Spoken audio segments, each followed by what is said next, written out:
Hey guys, welcome back to the Bodhi Tree where enlightenment is guaranteed. In this video, we are going to see कि final day जब तुम्हारी CET 6th, 7th, 8th अप्रैल और जो second attempt भी है I think 9th मई, तब तुमने actual में पहले 15 मिनट में क्या करना चाहिए MBA CET के दिन. And this is after your paper start. वो नहीं कि 9 बजे पेपर है, 7:30 बजे बुला रहे तो 7:30 से 7:45 तक क्या करना है, नहीं.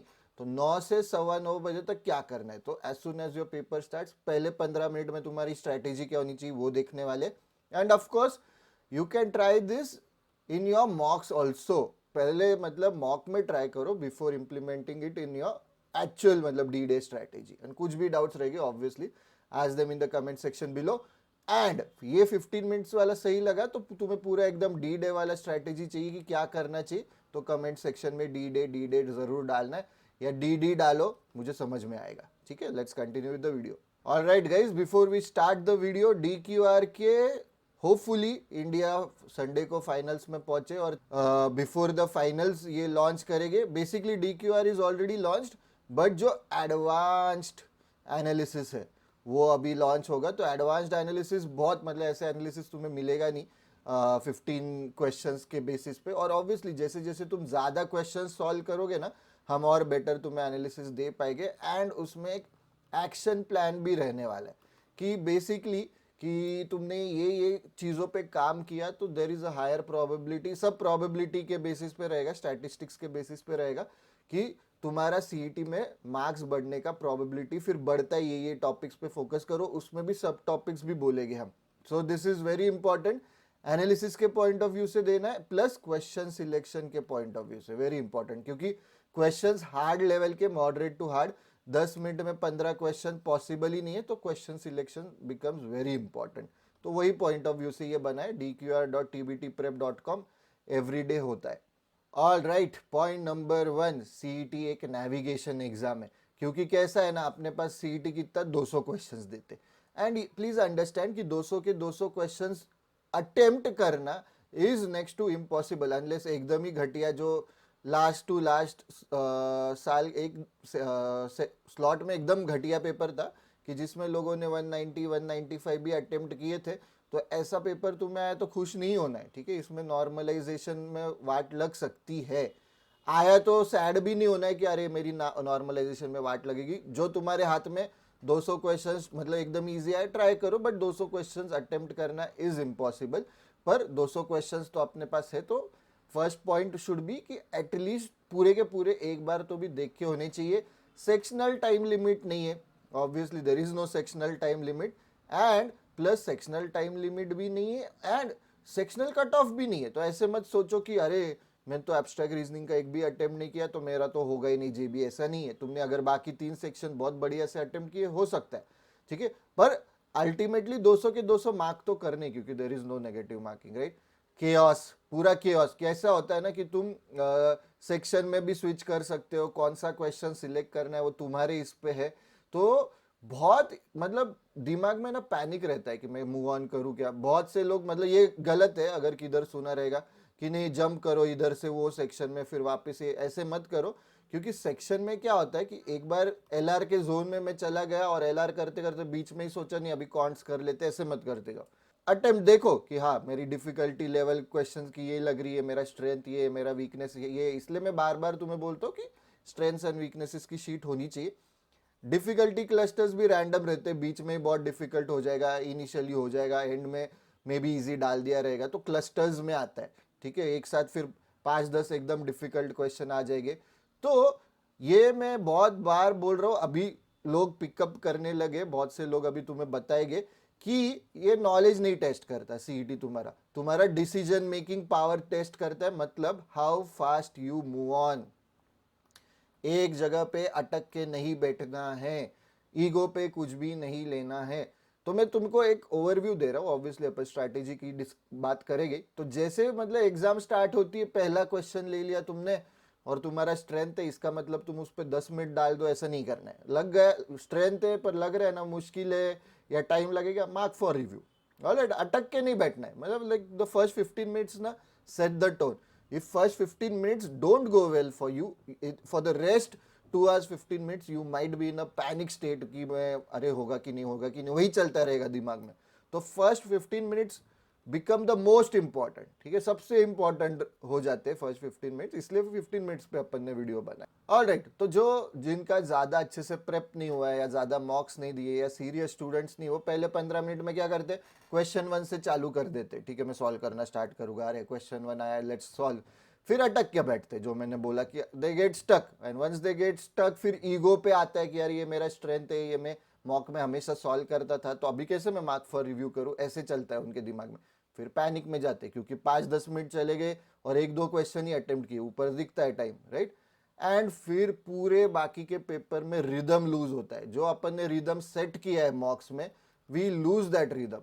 तो वो नहीं होना चाहिए गाइस, इसलिए मैं बोल रहा हूँ कि first 15 minutes become very important. और ये सब के वजह से क्या होता है कि बाय 15 मिनट्स ना कॉन्फिडेंस मेरा डाउन हो जाता है. जो कि कॉन्फिडेंस, तुम ना मेंटली कितने स्ट्रांग हो ना, वो बहुत इंपॉर्टेंट हो जाता है. मेंटल स्ट्रेंथ में ये बार बार बोल रहा हूँ कि एक लेवल के बाद ना, कि तुम्हें क्या लगता है कि विराट कोहली जैसे कोई दूसरा ट्रेनिंग नहीं करता है क्या, फिजिकली उतना स्ट्रांग नहीं है क्या, या फिर विराट कोहली जैसे एक्चुअली टेक्निकली उतना स्ट्रांग कोई नहीं है क्या, है. पर विराट कोहली मेंटली बहुत खतरनाक है. मे बी मेंटली उसके जितना स्ट्रांग कोई है नहीं, एंड हेंस वो अभी पीक पे है उसके करियर के, अभी नहीं मतलब था पीक पे. तो पॉइंट क्या है कि तुम मेंटली कितने स्ट्रांग होते हो ना, रोनाल्डो ले लो, मेसी ले लो, तो these guys are mentally strong, mental beast से ये लोग. ऑलराइट, तो if you are mentally strong, फिर मतलब तुम्हारा पेपर अच्छे से जाएगा. तो कॉन्फिडेंस जैसे डाउन होता है तो you become mentally weak.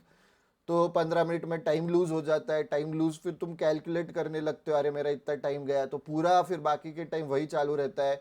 Brain में बहुत अलग अलग चीजें फिर आने लगती है, which is not good for your exam. And पूरा बाकी का 1.25-2 घंटा ना, फिर तुम अटैक मोड पे या कैचअप, अटैक मोड पे नहीं रहते हो, तुम कैचअप कोशिश करते हो कि अरे वो 15 मिनट में भर के निकालता हूँ, या वो 15 मिनट के लिए मैं कॉम्पेंसेट करता हूँ. वही फिर थॉट प्रोसेस रहता है पूरे 1.25-2 घंटे. ठीक है, ये एक्सपीरियंस से मैं बता रहा हूँ, बहुत बच्चों को देखा है. CET punishes emotional solving. Ego पे लेना नहीं है, इमोशन करना नहीं है. जैसे क्वेश्चन के मेरिट पे डिसाइड करना है, ये भी मैं तुम्हें बोलता हूँ. आई नो कि तुमको पता रहेगा, सचिन तेंदुलकर, वीरेंद्र सहवाग, दोनों में से बैटिंग एवरेज सचिन तेंदुलकर का बहुत ज्यादा अच्छा है, बैटिंग एवरेज. अभी रीजन क्या है उसके लिए, मल्टीपल रीजन है. One of the reason is Sachin Tendulkar सोच समझ के खेलता था कि अरे मैं चेस कर रहा हूँ, अरे लेट्स से कि शोएब अख्तर की बॉलिंग खत्म होने आई है, इसके बाद थोड़े से वीक बॉलर्स है, तो शोएब अख्तर की बॉलिंग में भी थोड़ा सा डिफेंसिव खेलता हूँ. अरे ये बॉल बाउंसर डाला, मैं डक कर लेता हूँ. अरे ये बॉल लूज है, चलो मारने की कोशिश करते हैं. So that was his thought process. Virender Sehwag के दिमाग में एक ही चीज चलती थी, बॉलर कोई भी हो, मैं चेस कर रहा हूँ या फर्स्ट खेल रहा हूँ, हर बॉल को मैं 6-4 मारने वाला हूँ.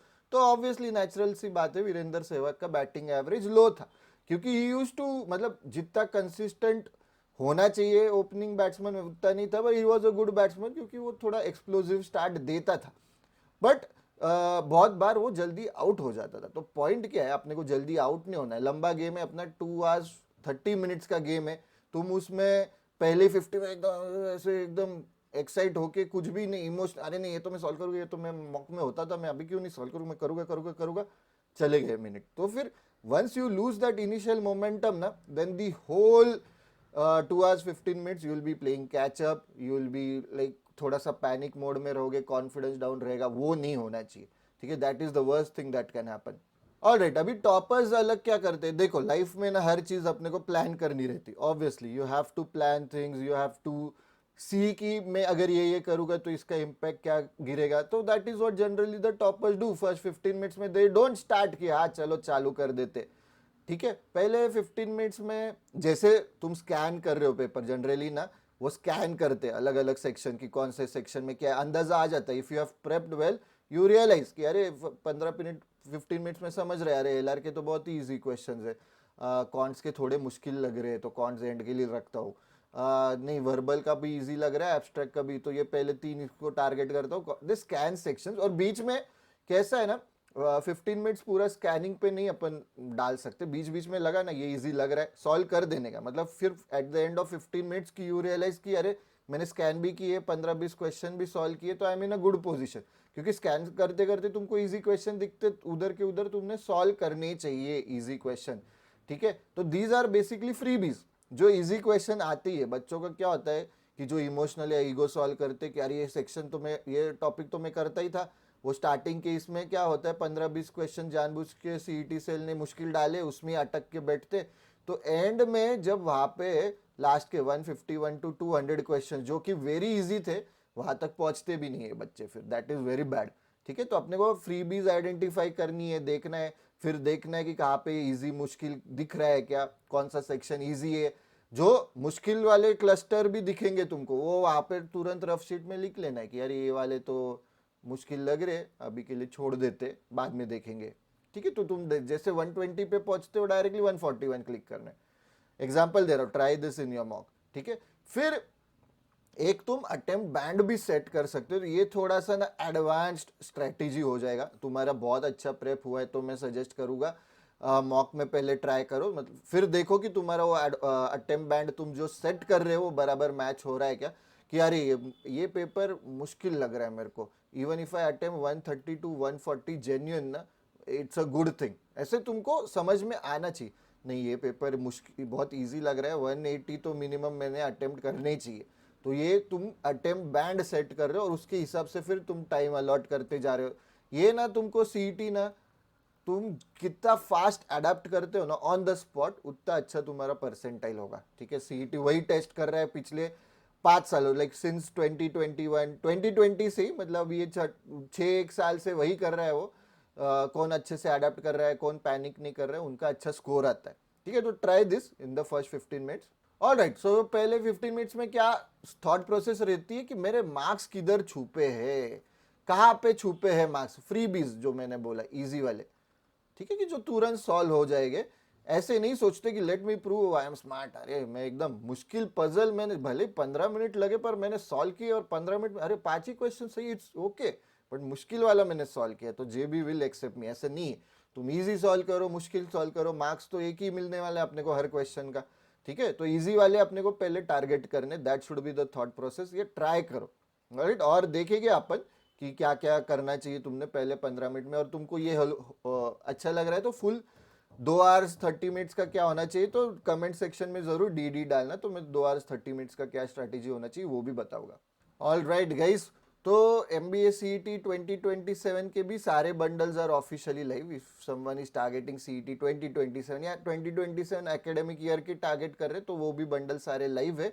But if you are someone की जो 2026 भी टारगेट कर रहे हैं ना, तो ऐसे मत सोचो कि मेरे पास एक महीना है। ऑब्वियसली एक महीने से ही अपने को अभी फर्स्ट अटेम्प्ट टारगेट करना है, बट लेट्स से कि नहीं ही अच्छे से मेरी फर्स्ट अटेम्प्ट नहीं हुआ तो अपने सेकंड अटेम्प्ट भी है, सेकंड अटेम्प्ट को 2 मंथ्स है अपने पास। तो अभी भी मैं सजेस्ट करूंगा कि तुम्हारे फाउंडेशन क्लियर नहीं है तो फोकस ऑन फाउंडेशन। अगर तुम चाहते हो कि 2026 में मेरा अच्छा स्कोर है, एंड इन केस नहीं आया तो 2027 भी है मेरे लिए, तो मैं सजेस्ट करूंगा फुल लेंथ कोर्स लो। But if you are someone की जो नहीं 2026 में मेरे को निकल जाना है, तो जेनेसिस मैं सजेस्ट नहीं करूंगा। दो मतलब इतने कम टाइम में ये होगा नहीं, क्योंकि कॉम्प्रिहेंसिव बंडल है, 0 से स्टार्ट होता है। ठीक है, there are other full length courses. Before enrolling for any of the course do check out the demo lecture, उसकी लिंक डिस्क्रिप्शन बॉक्स में दी है। तुम ऐसे मुंह उठा के नहीं जा सकते हो। जस्ट मैंने देखा ये थॉट प्रोसेस, नहीं कम टाइम है तो मैं होगा क्या मेरा पूरा बंडल देख के, पर लेट्स से कि नहीं हो रहा है तो इसका मतलब ये थोड़ी कि अपन बिना प्रेप के जाएंगे। कम टाइम है इसलिए मैं बिना प्रेप के जाऊंगा, ऐसे ही मुंह उठा के दे दूंगा, एग्जाम जो आएगा वो देख लेंगे। आज के जमाने में Tier 2 भी मैं बोल रहा हूँ कि इज नॉट वर्थ इट। ठीक है, जाना है तो Tier 1 कॉलेज में जाना है। वर्स्ट के सिनारियो एकदम ही नहीं सर ये साल मेरे को लेना ही है, फिर Tier 2 3 एंड 4 तो फिर जाने ही दो, फिर उससे अच्छा फिर जॉब कर लो किधर, या इस साल 1 साल CFA पे फोकस करो, FRM पे फोकस करो, डिजिटल मार्केटिंग कर रहे हो वो करो, PMP का सर्टिफिकेशन करो, और prep for next year. All right, so मैंने अटेम्प्ट बैंड का बोला था वो डिस्कस करेंगे। तो पहले 15 मिनट में कैसे डिसाइड करना है कि कितना एग्रेसिव बनना है मेरे को, कि अरे नहीं थोड़ा मुश्किल ही लग रहा है, पूरा का पूरा 200 क्वेश्चंस मैंने स्कैन किया, थोड़ा मॉडरेट टू हार्ड लेवल या डिफिकल्ट लेवल का ही लग रहा है मेरे को मॉक, तो बहुत एग्रेसिवली सॉल्व नहीं करना है कि हर एक क्वेश्चन 45 सेकेंड में हो, पॉसिबल नहीं है। तो थोड़ा सा टाइम लगा तो चलेगा। Alright, this is only possible अगर तुम्हारा प्रेप अच्छे से हुआ है और तुमको पता है कि मॉडरेट क्या है, डिफिकल्ट क्या है, इजी क्या है। तुमको वही नहीं पता है तो मुश्किल हो जाएगा, ठीक है। फिर कौन सा सेक्शन ईजियर है, फिर कौन सा ऑर्डर मैंने फिक्स करना चाहिए, वो भी वो सेक्शन से समझेगा कि मेरा स्ट्रेंथ क्या है, ये मेरा स्ट्रेंथ है पर ये बहुत डिफिकल्ट लग रहा है तो थोड़ा बीच में करूँगा, ये मेरा स्ट्रेंथ है और ये ईजी है ये पहले करूँगा, ये मेरा वीकनेस है पर कंपेरेटिवली ईजी है तो ये भी कहीं पे बीच में रखता हूँ, अरे ये तो मेरा स्ट्रेंथ भी नहीं है, मतलब बहुत ही मुश्किल है, वो एंड में रखेंगे, ठीक है। That should be the thought process कि कौन सा डिले करना है, कौन सा पहले करना है, राइट। सो उससे फिर अपना डिसाइड होगा कि मेरा अटेम्प्ट बैंड क्या है। ऑल राइट, सो ये अपन सब मेंटली ये सब चीजें कर रहे हैं, इससे क्या डिसाइड होगा कि मैं कितना फास्ट सॉल्व करूंगा, कितनी रिस्क लेनी है, कितना टाइम देना है, मेरा फिर कॉन्फिडेंस भी इसके बेसिस पे ही मैं डिसाइड करूँ, अरे थोड़ा इजी लग रहा है, अरे मुश्किल लग रहा है, इट्स ओके, पर मैं मुश्किल भी लग रहा है ना पेपर, इज फाइन, तो तुम्हारा अटेम्प्ट बैंड फिक्स होना चाहिए कि मैं ये इतना अटेम्प्ट करूंगा, मुश्किल भी रहेगा तो नो इशू, नॉर्मलाइजेशन होगा, उल्टा जिनका ज्यादा मुश्किल है उनका नॉर्मलाइजेशन में परसेंटाइल बढ़ रहा है, पिछले 6 सालों से वैसे ही हो रहा है, ठीक है। मतलब इसका मतलब नहीं कि इजी है, तुम्हारा एम क्या होना चाहिए, ज्यादा से ज्यादा क्वेश्चन सॉल्व करने, that should be the aim, बाकी कुछ अपने हाथ में है नहीं। तो योर परसेंटाइल अगेन, कितने अच्छे से तुम डिसीजंस मूव ऑन ले कर रहे हो, अटक के नहीं बैठ रहे हो, कॉन्फिडेंट रह रहे हो, डिफिकल्टी कुछ भी हो, डिफिकल्टी कुछ भी हो, इजी है, मॉडरेट है, डिफिकल्ट है, एकदम डिसीजंस पे मैटर करेगा, तुम कितने अच्छे से आगे जा रहे हो, डर रहे नहीं हो, पैनिक नहीं कर रहे हो, कॉन्फिडेंट रह रहे हो, all that will set the tone for your actual जब रिजल्ट आएगा परसेंटाइल के लिए। ऑल राइट, तो ये मोमेंटम इफेक्ट क्या कहता है, जो मैंने तुमको स्टार्टिंग में बोला कि पहले 15 मिनट अच्छे गए ना, it sets the tone for the rest of the 135 minutes, ठीक है, कि ब्रेन थोड़ा सा शांत रहता है, अरे अच्छे गए, समझा है मेरे को, आगे क्या आने वाला है वो भी पता है मेरे को, स्पीड ऑटोमेटिकली इंप्रूव होता है क्योंकि तुम कॉन्फिडेंट रहते हो, ठीक है, it's mental, everything is mental. गेसिंग भी, ये अच्छा हुआ तो गेसिंग भी अच्छा हो जाता है क्योंकि तुम कॉन्फिडेंट रहते हो, गट फीलिंग के साथ जाने लगते हो, गट फीलिंग भी तुम्हारी इंप्रूव होती है। वही अगर लेट्स से कि पहले 15 मिनट घटिया गए तो तुम्हारा ओवर थिंकिंग चालू होता है, जो मैंने बोला कि फिर 1.25 घंटे you try to play catch up only, accuracy नीचे जाएगी ऑब्वियसली, क्योंकि फोकस नहीं रहोगे तुम, सिर्फ क्वेश्चन पे फोकस नहीं हो तुम, बैक ऑफ द माइंड, अरे मेरे 15 मिनट घटिया गए, मैंने ऐसे किया वैसे किया, अभी आगे तो बहुत टाइम जाने वाला है, अरे बाप रे, इसमें सिली मिस्टेक हो जाएगी कैलकुलेशन में, पैनिक तुम्हारा स्प्रेड होने ही वाला है, ठीक है। तो CET is psychological, it's a mental game, तुम मेंटली कितने स्ट्रांग हो ना, एक लेवल के बाद कि लेट्स से सब 120 प्लस 130 प्लस वाले हैं ना, सब सेम लेवल के रहते, एप्टीट्यूड वाइज, आईक्यू वाइज, जो ज्यादा कितना मेंटली स्ट्रांग है ना उसका फिर वो 140 प्लस में जाएगा, 145 प्लस में जाएगा, 150 प्लस में जाएगा, ठीक है, कि कितना अच्छा डिसीजन ले पा रहा है, अटक के नहीं बैठ रहा है, that will set the tone.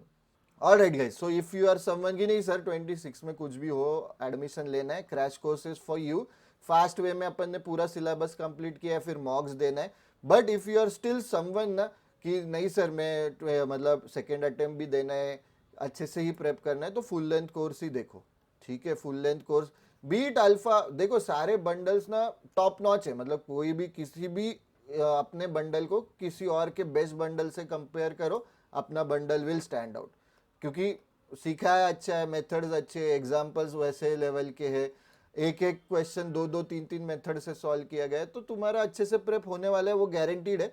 But कि नहीं मेरे को ये साल निकलना है, फास्ट वे में सिलेबस कंप्लीट करना है, crash course is for you, इसके डेमो लेक्चर्स देखो, ये नंबर्स पे भी कनेक्ट कर सकते हो। All right, this is important guys कि पैनिक कैसे कंट्रोल करना है ना, बिफोर लुकिंग मैं फ्रेमवर्क भी बताऊंगा फर्स्ट 15 मिनट्स का, फिर अपन कंक्लूजन भी देखेंगे कि कैसे सब करना है।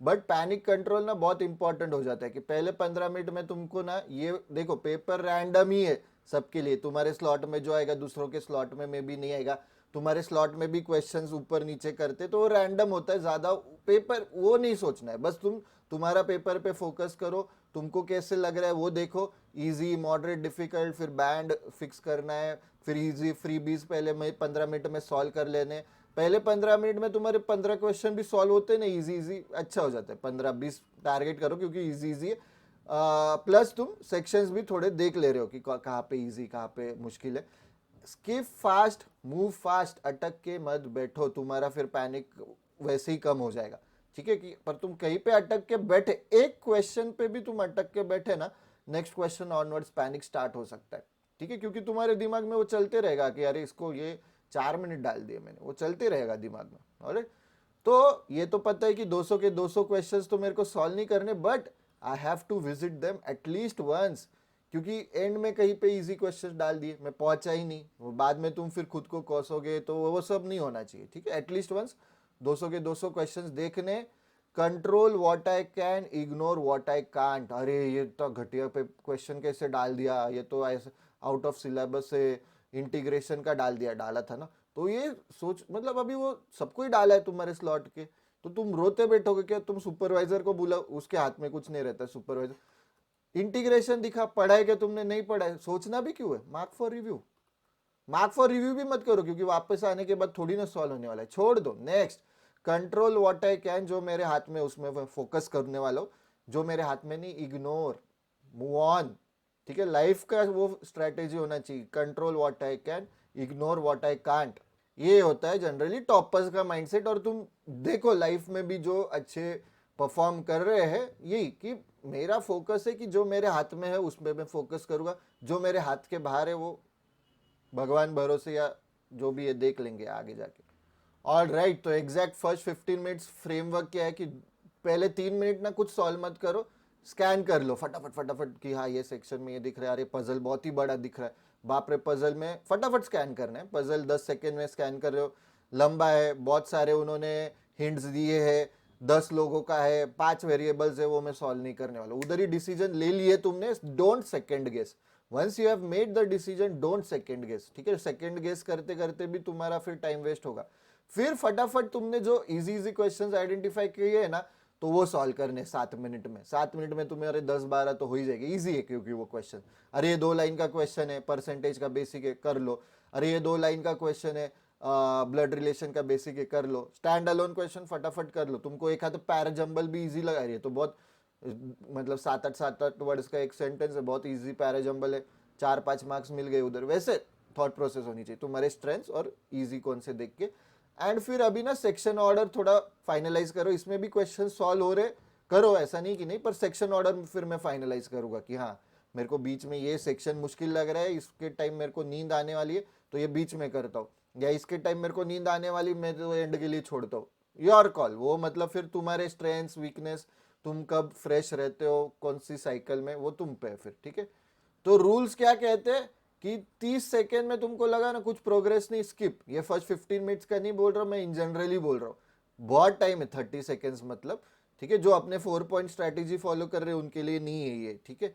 ईगो सॉल्विंग, ये सबके लिए ईगो सॉल्विंग करना ही नहीं है, इमोशनल अटैचमेंट होना ही नहीं, किसके कोई भी क्वेश्चन को इमोशनली अटैच होना ही नहीं है ही नहीं, मतलब वो इमोशंस क्यों डालने क्वेश्चन पे, और ये मैं सॉल्व करता था मॉक में, फिर मैं अभी सॉल्व करूंगा, ये सब आना ही नहीं चाहिए दिमाग में। Alright, let's now see the conclusion. And तुमको डीडी वाला चाहिए तो कमेंट सेक्शन में डीडी डालो।